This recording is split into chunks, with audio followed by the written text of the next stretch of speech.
So what are what's the mechanism of this? How does this work? How can one be many? How can one appear as many in a non-dual Advaita model of reality? Consciousness, or yourself, is infinite and formless, like what was just described. What it does is it contracts itself. It collapses itself, its infinite self, into a finite form of itself, which appears as the manifestation of the world and of the universe that we know. The underlying reality of everything we know is the play of consciousness. So again, it's the infinite formless that has collapsed itself into a finite form of itself that's appearing as the many.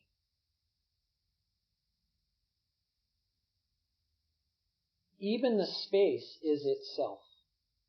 Everything is itself, because there's only one substance. This is likened to many forms that gold takes. Right? Gold can be a ring, an earring, a chain, a bar, a coin. But even though all of those forms have the same underlying reality of gold. So it's the one reality of gold, the one substance of gold appearing as the many forms. This is the one substance of gold appearing as the many forms. This is the one substance of yourself, of consciousness, appearing as these forms, just like gold in all of its forms. So what is it that makes us think that we're all separate? Why does it appear that you're over there and I'm over here? This is because of the ego. The ego's definition is separation. So we're born pure being. We're born as our true nature of peace, happiness, and love.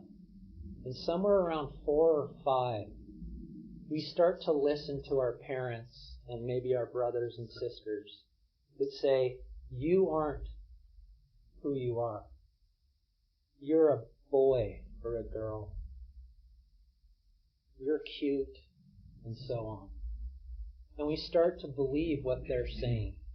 And we start to identify with what others say that we are. And as we get older, we start to build this thing called an ego. We start to say, oh, I'm 5 feet tall. I'm 6 feet tall. I'm good at math. I'm a slow runner.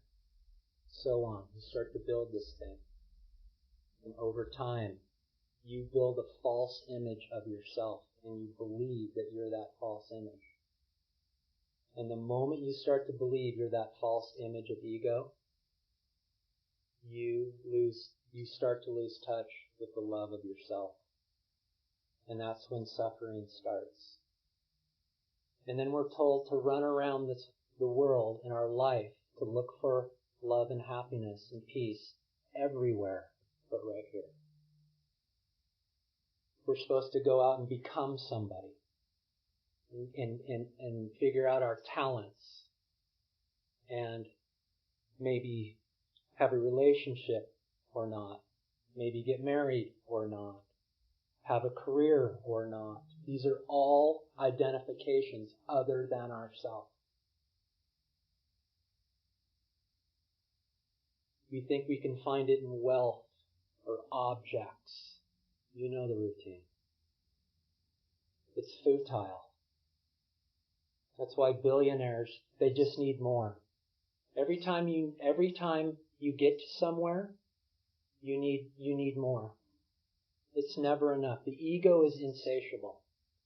It's futile to try to find peace, happiness, and love out in the world.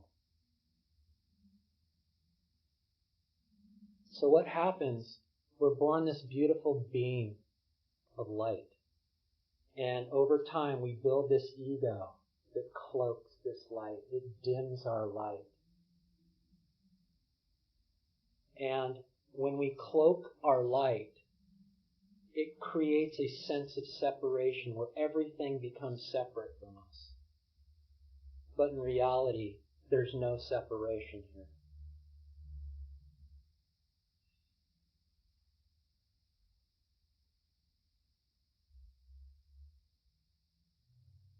You can say that we identify with our adjuncts. An adjunct is something we add to ourselves. So when we say something like, I am a male, I am an engineer, I am a skier, I am 6 feet tall, we step over who we are, our I am. Our I am is a direct conduit back to ourself. We step over ourself and identify with things other than ourselves. So what we're pointing to here tonight is, it doesn't mean that life stops. It doesn't mean that what you're doing in your life ends. It just means you don't identify with it anymore. You come back home to yourself.